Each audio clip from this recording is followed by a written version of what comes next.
सोचो, अगर आपने सिर्फ 5 साल में आपका पैसा 336 टाइम्स मल्टीप्लाई कर दिया होता, मतलब 10,000 का 33 लैक्स और 1 लाख का 3.36 करोड़। ना क्रिप्टो, ना लॉटरी, सिर्फ स्टॉक मार्केट, सिर्फ फंडामेंटल्स एंड टेक्निकल एनालिसिस करके। ये कहानी है मार्क मिनर्विनी की, जिसने यूएस इन्वेस्टिंग चैंपियन जीता था 33,500% रिटर्न्स के साथ। आज मैं आपको उनकी सेपा स्ट्रेटेजी सिखाऊंगा, वही फॉर्मूला जो उन्होंने यूज़ किया था। और एंड तक ज़रूर बने रहना, मैं आपको एक स्टॉक दूंगा जो अभी सेपा स्ट्रेटेजी के हिसाब से सही लग रहा है। चलिए जानते हैं स्टॉक मार्केट विजार्ड की तरह कैसे ट्रेड कर सकते हैं। मिनर्विनी का पहला रूल है, practice does not make perfect, only perfect practice makes perfect. मतलब अगर आप बार बार गलत तरीके से ट्रेडिंग कर रहे हो तो दिमाग उसी गलत हैबिट को स्ट्रांग बनाता है। बार बार लॉस करना ट्रेड में एक प्रैक्टिस है, बस गलत प्रैक्टिस।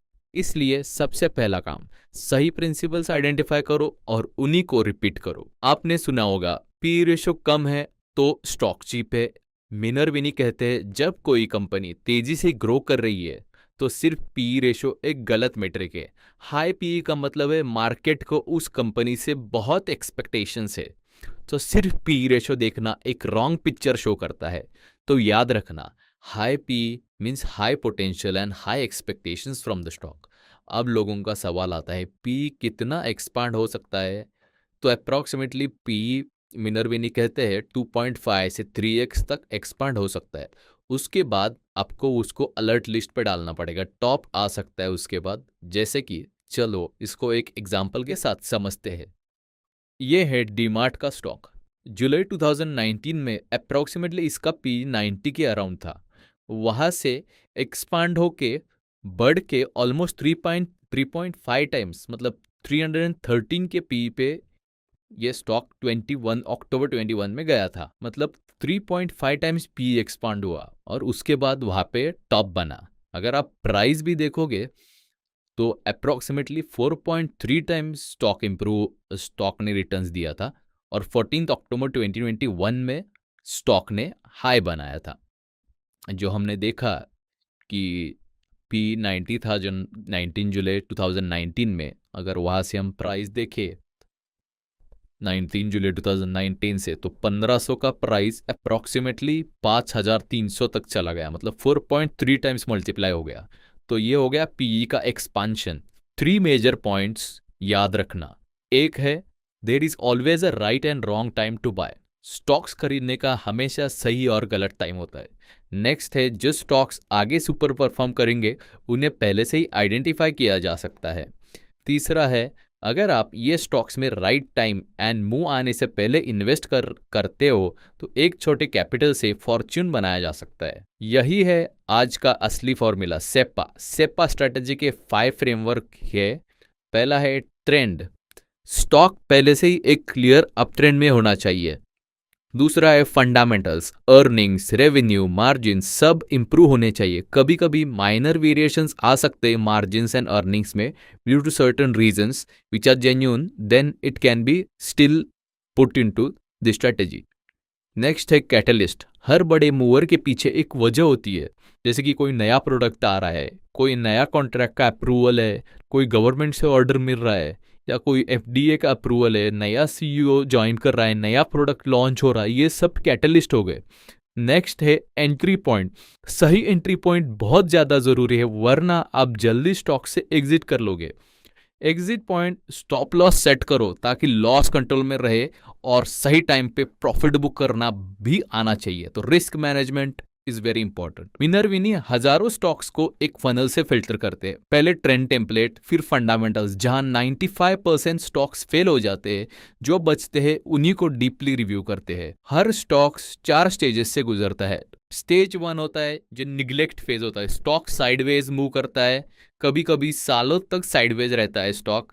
यहाँ कभी मत खरीदना, फंडामेंटल्स कितने भी अच्छे दिखे, बट फर्स्ट फेज जो निग्लेक्ट फेज है वहाँ पे कभी भी मत खरीदना। स्टेज 2 होता है जो एडवांसिंग होता है, मतलब वहाँ पे वॉल्यूम बढ़ रहा है, फंडामेंटल्स भी अच्छे हैं, prices is also above 150 and 200 day moving average है, बस यही खरीदने का टाइम है। मतलब स्टेज 1 से स्टेज 2 को जाते टाइम भी आप खरीद सकते हो। Stage 2 is the better time to buy any stock. Stage 3 जो होता है वो टॉपिंग होता है, मतलब उस स्टेज पे वोलेटिलिटी ज़्यादा होती है, स्टॉक अपने ऑल टाइम हाई से थोड़ा गिरता है, वॉल्यूम कम हो जाती है, गिरते समय वॉल्यूम बढ़ जाती है। स्टेज 4 होता है डिक्लाइनिंग, वहाँ पे lower highs and lower lows दिखते हैं, 52 वीक लो के पास आ जाता है, यहाँ से दूर रहो। तो हमेशा एंट्री स्टेज 2 के स्टार्ट में करना है और स्टेज 3 में या स्टेज 3 के आने से पहले एग्जिट करना है। चलिए समझते हैं इसको एक एग्जाम्पल के साथ। तो ये स्टॉक है ट्रेंड। अगर आप देखोगे चार्ट तो 2022 से लेके 2023 मई तक ये स्टेज 1 में था जो कि साइडवेज था। उसके बाद उसने 150 moving average as well as 200 moving average cross करके उसका कंसोलिडेटेड जोन ब्रेक किया। तो जून के बाद से उसने हायर हाइज दिखाने चालू किए और उसका फेज 2 चालू हो गया स्टॉक का। तो हमेशा इस फेज में एंट्री लेना है स्टेज 2 में। जैसे स्टेज 2 स्टार्ट होता है तो स्टेज 2 में stock along with high volume ऊपर जा रहा था, यहाँ पे देख सकते हो। फिर यहाँ पे हाई वॉल्यूम है और जैसे ही टॉप आ गया तो वहाँ पे भी हाई वॉल्यूम पे सेलिंग आ गया था।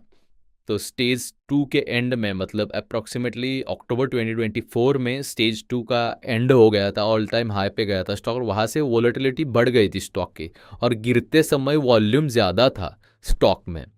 ये देखो रेड कैंडल जो भी आ रहे हैं उसके साथ जो वॉल्यूम आ रहा है वो हाई वॉल्यूम पे था।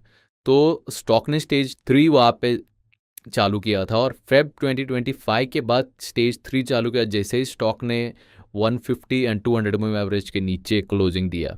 तो वहाँ से देख सकते हो कंसिस्टेंटली स्टॉक ने फॉल किया है और इस सब के पीछे एक रीज़न है, फंडामेंटली भी ये एक इसका रीज़न है। मैं आपको फंडामेंटल रीज़न दिखाता हूँ और ये याद रखना कि ये स्टॉक ने टॉप बनाया था अक्टूबर 2024 में। तो अगर आप इस स्टॉक के फंडामेंटल्स देखते हो तो year on year sales, quarterly sales growth देखते हो तो अप्रॉक्सीमेटली मार्च 2023 से जून तक 2024 तक कंपनी कंसिस्टेंटली 50% या 50% के ऊपर सेल्स ग्रोथ दे रही थी। बट सितंबर 2024 दिसंबर 2024 के बाद सब कंपनी अंडर 40% सेल्स ग्रोथ दिखा रही थी और कंसिस्टेंटली सेल्स का डी ग्रोथ हो रहा था। देखो पहले 40% था, फिर 34 हो गया, फिर 27 हो गया। तो सितंबर के बाद स्टॉक के मतलब सेल्स ग्रोथ नहीं आ रहा था, तो बेसिकली अर्निंग्स में भी उसका इम्पैक्ट आने वाला था। तो उसकी वजह से अगर आप प्राइस में देखो तो सितंबर में जो सेल्स ग्रोथ लोअर आया था उस टाइम से स्टॉक गिरना चालू कर दिया। सितंबर अक्टूबर तक पैसे तो सस्टेन कर पाया स्टॉक, बट उसके बाद इस हाई प्राइस पे स्टॉक सस्टेन नहीं कर पाया क्योंकि उसने उसका टॉप लाइन ग्रोथ नहीं कर पा रहा था। तो ये सेल्स ग्रोथ एक मेजर फैक्टर है, वो हमेशा आपको कंसिडर करना चाहिए। हमेशा स्टेज 2 के स्टार्ट में एंट्री करो। स्टेज 2 का कंफर्म करने के लिए मिनरविनी का 7 पॉइंट चेकलिस्ट है। Price 150 and 200 day moving average से ऊपर होना चाहिए, 200 डे मूविंग एवरेज अपवर्ड होना चाहिए, हायर हाई स्टॉक को दिखाना चाहिए और ऊपर जाते वक्त वॉल्यूम हाई चाहिए और नीचे वक्त आते वक्त वॉल्यूम थोड़ा कम चाहिए।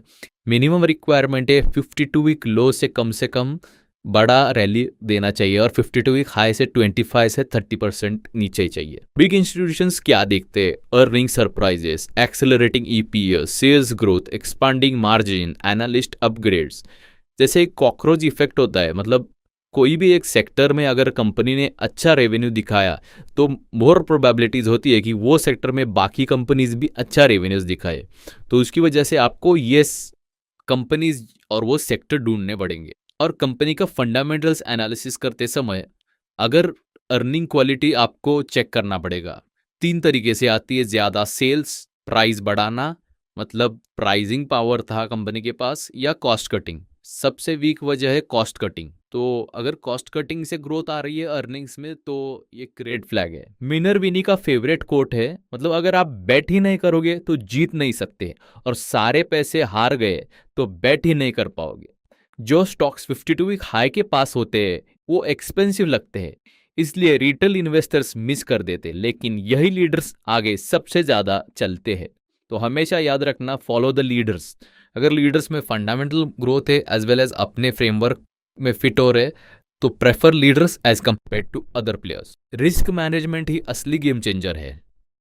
कभी भी 10% से ज़्यादा एक स्टॉक में लॉस नहीं होना चाहिए। एवरेज लॉस 6-7% से कम रखो। अगर कोई स्टॉक 10% क्वेश्चन के साथ खरीद नहीं सकते, मतलब सिलेक्शन ही गलत है। हमेशा कंटिंजेंसी प्लान्स रखो, इनिशियल स्टॉप लॉस रखो, री एंट्री प्लान करना, स्ट्रेंथ वीकनेस पे सेलिंग करना और डिसेस्टर प्लानिंग भी करना। Risk reward minimum 1:2 risk reward होना चाहिए, मतलब ₹1 रिस्क करो, कम से कम ₹2 का प्रॉफिट करने के लिए। बुल मार्केट में 1:5 से 1:7 तक टारगेट करो। अगर लूजिंग स्ट्रिक चल रहा है तो या तो आपका स्टॉक सिलेक्शन क्राइटेरिया गलत है या मार्केट ही हॉस्टाइल है। दोनों केसेस में स्टेप बैक करो और अपने प्रोसेस को रिव्यू करो। तो चलिए रिकैप करते हैं। सिर्फ सही प्रैक्टिस रिपीट करो। सेपा जो कि trend, fundamentals, catalyst, entry, exit, इस पे फोकस करो। सब अलाइन होने चाहिए। सिर्फ स्टेज 2 में एंट्री लो, फंडामेंटल्स देखो, एक्सेलरेटिंग अर्निंग्स देखो, रिस्क मैनेजमेंट नॉन निगोशिएबल है, मैक्सिमम 10% लॉस पर स्टॉक, और रिस्क रिवॉर्ड हमेशा अपने फेवर में रखो। यही था वो फॉर्मूला जिससे मार्क विनर भी नहीं रहे 33,500% रिटर्न बनाया सिर्फ 5 साल में। अगर ये वीडियो हेल्पफुल लगा तो लाइक और सब्सक्राइब करो और कमेंट में बताओ आप कौन सा स्टॉक सेपा क्राइटेरिया पे चेक करना चाहते हो। जैसे कि मैंने आपको वीडियो के स्टार्ट में बताया था, तो ये स्टॉक है जो रिसेंटली फेज 1 क्रॉस किया है और कंसोलिडेटेड जोन से बाहर आ रहा है। 507 पे क्लोजिंग दिया है along with high volume. Stage 2 के स्टार्ट में है ये स्टॉक।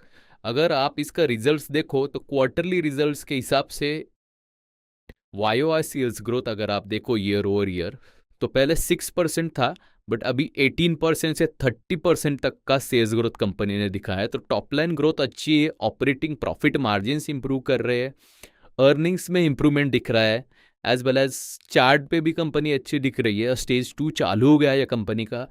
ये कंपनी में खरीदने से पहले अपना एनालिसिस खुद करें। इस कंपनी पे इन डिटेल वीडियो इस हफ्ते में आपको मिलेगा। तो please like, share and subscribe. Thank you.